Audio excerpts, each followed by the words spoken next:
And which of your movies would you most want to make a sequel of? Gigli. Critically acclaimed. You guys remember Gigli, the 2-hour-long Jennifer Lopez thirst trap in which Ben Affleck competes in his all-time favorite sport, trying to f lesbians. Stop it.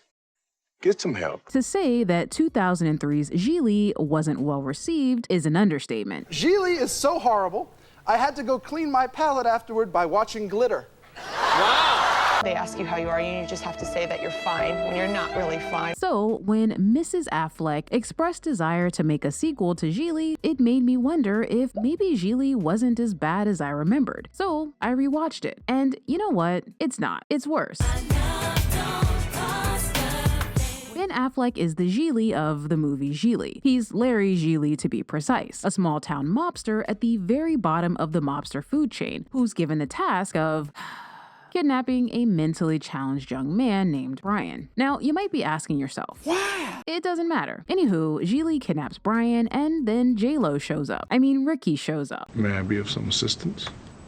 Well, that remains to be seen. Now, Ricky is a mob contractor, I think. She's basically Gigli's babysitter, who was hired by his mob boss to make sure he doesn't f up the kidnapping, and also to apparently hit on him constantly. The thing is, we don't yet know that Ricky's a lesbian, but us not knowing she's a lesbian shouldn't make her any less of a lesbian. The three of them are holed up in Gigli's tiny apartment, and since Brian's sleeping on the couch, Gigli offers his bed to Ricky, with him in it. Excuse me? Keep in mind, A, Ricky's a lesbian. B, she has literally known this man for a few hours. And C, he has obviously expressed his attraction to her. So what does Ricky do? I mean, after a first date like this, I find it really hard not to just get under the covers and do you big time right now. What the f is this? At some point, a nosy detective played by Christopher Walken shows up and gives his signature kooky monologue that is honestly far too good for this film. Put some on your head.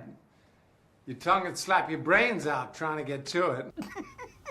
Gigli, Ricky, and Brian are beginning to bond, and Gigli even introduces them to his mother. And call me a lesbian, but I swear Gigli's mom was like one margarita away from f***ing Ricky. I would like to see it. We then get a scene that is somehow both the worst movie scene in the history of film, but also the best. The infamous yoga scene. The mouth is the twin sister of the vagina.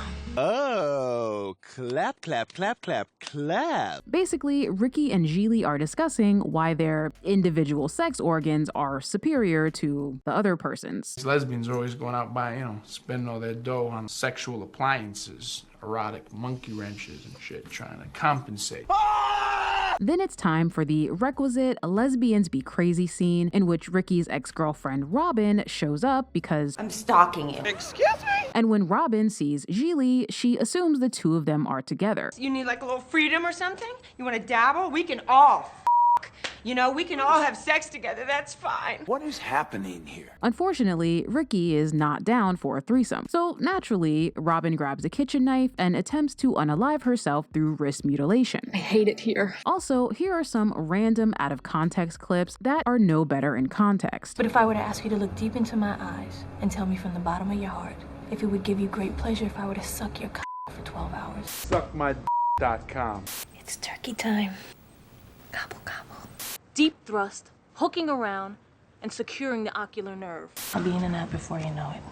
I promise. Just leave a faint scent.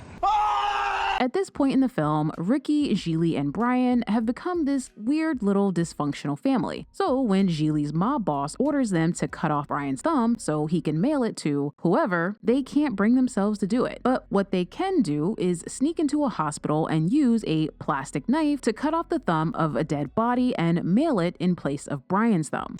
What? But when they get to the shipping store, Ricky has a romantic moment with a clerk, and Gigli loses his mind. Smart, amazing, bombshell girl sleeping in a bed right next to me. Stone cold. So after Gigli's very mature reaction to Ricky flirting with a woman, Ricky naturally has sex with him. Sure, why not? Anywho, the whole mob thing and Brian's kidnapping mostly works itself out. It was stupid anyway. And at the end of the movie, Gigli and Ricky, whose real name is Rochelle, ride off into the sunset. The worst thing I've ever seen. That is it for the video. I want to give a quick shout out to my newest patrons, Lil X and Kayla. And just to let you guys know, I will be reviewing Bottoms sometime next week over on Patreon. Also, make sure to comment down below. Would you watch a sequel to Gigli? As always, thank you so much for watching, and I'll see you in the next one.